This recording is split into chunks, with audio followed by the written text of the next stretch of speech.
সুপ্রিয় দর্শক বন্ধুরা, কেমন আছেন সবাই? আশা করি সবাই অনেক ভালো আছেন।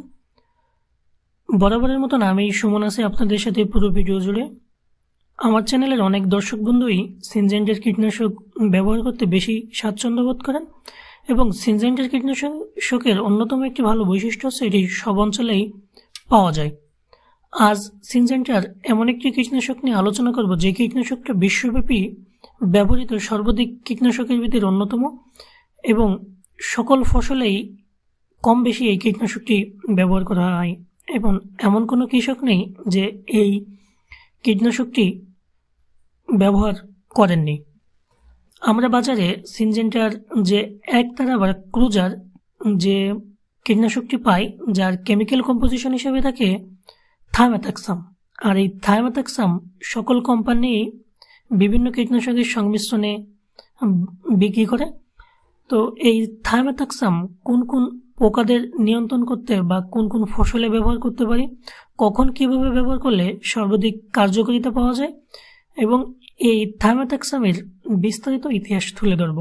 থায়ামেথক্সাম হলো নিওনিকোটিনয়েড শ্রেণীর দ্বিতীয় প্রজন্মের কীটনাশক এবং এই থায়ামেথক্সাম আবিষ্কার করে সিনজেন্টা 1991 সালে এবং প্রথম বাজারজাত শুরু করে 1998 সালে এবং এর যে মাঝে সিনজেন্টার সাথে বায়ার ক্রপ সায়েন্সের এটি নিয়ে একটি প্যাটেন্টস মামলায় জড়াই পড়ে, যার ফলে সিনজেন্টাকে $120 মিলিয়ন মার্কিন ডলার ক্ষতিপূরণ দিতে হয় এবং তার বিনিময়ে সিনজেন্টা বিশ্বব্যাপী এই থায়ামেথক্সামের বিক্রি এবং উৎপাদন এবং বিক্রির যে প্যাটেন্ট রাইটস সেটির একক নিয়ন্ত্রণ পায়।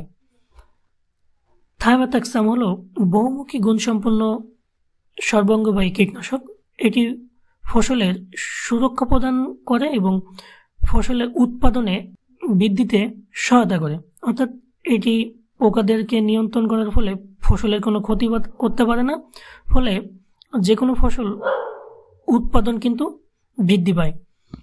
এই থায়ামেথক্সাম সর্বাঙ্গবাহী কীটনাশক। এটি পোকাদের স্পর্শ এবং পাকস্থলী ও স্নায়ুতন্ত্রের বিষক্রিয়ার মাধ্যমে পোকাদের মেরে ফেলে, অর্থাৎ থায়ামেথক্সাম স্প্রে করার পর যদি পোকারা গাছের পাতা, ডগা বা যে কোনো স্থান থেকে যদি রস চুষে খায়, তাহলে পাকস্থলী বিষক্রিয়ার মাধ্যমে পোকার শরীরের কেন্দ্রীয় স্নায়ুতন্ত্র আছে সেটার রিসেপ্টরকে ব্লক করে দেয়, ফলে পোকা মারা যায়।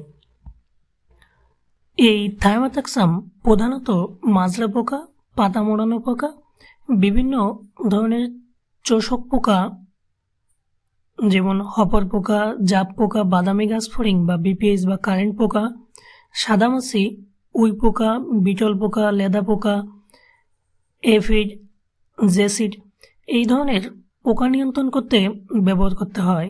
যেমন ধান, গম, ভুট্টা, পাট, তারপর বিভিন্ন রকমের সবজি, ফলমূল, এইগুলোতে আমরা কিন্তু এই থায়ামেথক্সাম ব্যবহার করতে পারি। থায়ামেথক্সাম সবজি ফসলে ফুল ফোটার সময় ব্যবহার করলে উপকারী কীটপতঙ্গ বিষক্রিয়া সৃষ্টি হয় এবং পরাগায়ন বাধাপ্রাপ্ত হতে পারে। থায়ামেথক্সাম যেহেতু বিশ্ব স্বাস্থ্য সংস্থার বালাইনাশক বিষক্রিয়ার শ্রেণীবিন্যাস 3য় শ্রেণীর অন্তর্ভুক্ত বা সবুজ বিষক্রিয়ার অন্তর্ভুক্ত কীটনাশক, সেহেতু এই থায়ামেথক্সাম ব্যবহারের 14 থেকে 20 দিন পর যে কোনো শাকসবজিকে আমরা খেতে পারি। এই থায়ামেথক্সামের যদি ব্যবহার বলি তাহলে 3টি ফর্মুলেশনে পাওয়া যায়, কিন্তু বাংলাদেশের প্রেক্ষাপটে 2টি ফর্মুলেশনে পাওয়া যায়। একটি হচ্ছে 25WG ফর্মুলেশনে, অন্যটি হচ্ছে 70WS ফর্মুলেশনে।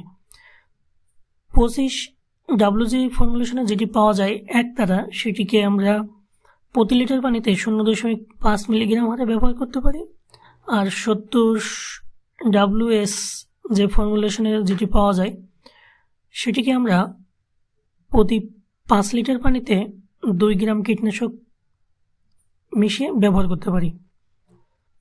এবং এই থায়ামেথক্সাম কিন্তু খুবই তাৎক্ষণিক কাজ করতে সক্ষম। অর্থাৎ এই কীটনাশকটাকে আমরা যদি বিকেলবেলা স্প্রে করি তাহলে সবচেয়ে বেশি ভালো কার্যকারিতা পাই।